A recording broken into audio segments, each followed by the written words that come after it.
ची बातमी येत आलेली संभासाठी संभाकडे हातवरती कर राजवर्धन राहुल खाडे उपसत्ता हे हल्लीवर झालं। याला आजपासून भिगवणच्या मैदानापासून नोंद घ्या सगळ्यांनी। कुस्ती सरावासाठी व स्पर्धेसाठी मान्य श्री परागभाऊ रमेशराव जाधव माजी सरपंच भिगवण इंदापूर तालुका मार्केट कमिटी उपसभापती तसेच संचालक कर्मयोगी सहकारी साखर कारखाना यांनी या संभाला हातवरती कर रे या संभाला दत्तक घेतल्यामुळे आजपासून टाळ्या करा सगळ्यांनी।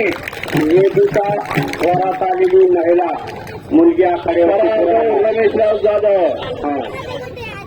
एक दानतदार व्यक्तिमत्व कुस्तीरत्ने संभाखाडे हातवरती कर। इंदापूर तालुक्यातला एक उगवता तारा चमकता सितारा विषय पैलवान हातवरती कर। बारामती कुस्ती केंद्र मुंबई महापौर केसरी भारत मधलेचा पट्टा आणि महाराष्ट्राच्या दत्ता गायकवाड होता स्वतः बंद कुस्तीला कुस्ती बघा। आणि आखाड्यावरती आता जयदीप जाधव वेदिका पोरातला घेऊन फिरतील। जोड पाहिजे मुलगी आलेली आखाड्यावरती महिला कुस्ती लागणार आहे।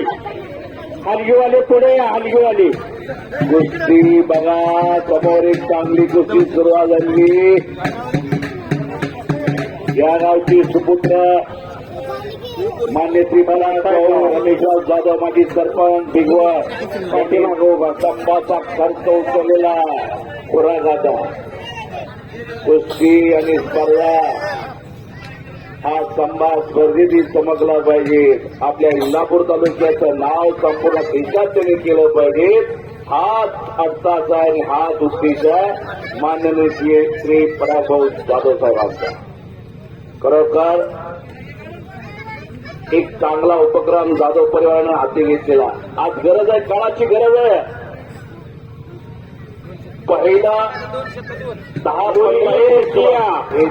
वेदिका पोरात मुलगी पुढची आखाड्यावरती महिला मुलगी जोड पाहिजे। ज्यावेळी जायच्या पहिलं मुलीला पुरीचा जोड पाहिजे। वेदिका हातवरती वेदिका पोरात या लोणीदेवच्या म्हणतात मान लय बारे आलं। त्या पप्पू तोरवेनं स्वतः तालीम मंडळी मुलींसाठी खास मुलींसाठी पालक मंडळी नोंद घ्या 2.5 कोटी तालीम मंडळी अमर उर्फ पप्पू तोरवे माजी सरपंच लोणी देवकरचे आणि तिथं ही मुलगी सरावाला परवालाच भेट दिली। पळसदेवच्या मैदानाच्या दिवशी लोणी देवकरच्या त्या कुस्ती संकुलला एक मुली सराव करतात तिथं नोंद घ्या सगळे। मला बरोबर लढायची तयारी आहे। आणि इकडं डोंबाळे आधी बघा महिला कुस्ती लहान आहे ती तिसरीला आहे दुसरी तिसरीला आहे। वेदिका डोंबाळे मदनवाडीची कन्या आहे आणि संभा खाडेनं कब्जा घेतलाय। बाळासाहेब खाली खाली आणि एक रंगी बनलेली पण बीजेपीचं लढतोय बचाव करायला गेला। भारत मधलेचा पट्टा तो मच्छा गुरुचा तिला नाही। मुंबई महापौर केसरी भारत मधले चांगला सोंगडा टाकायचा भारत मध्ये।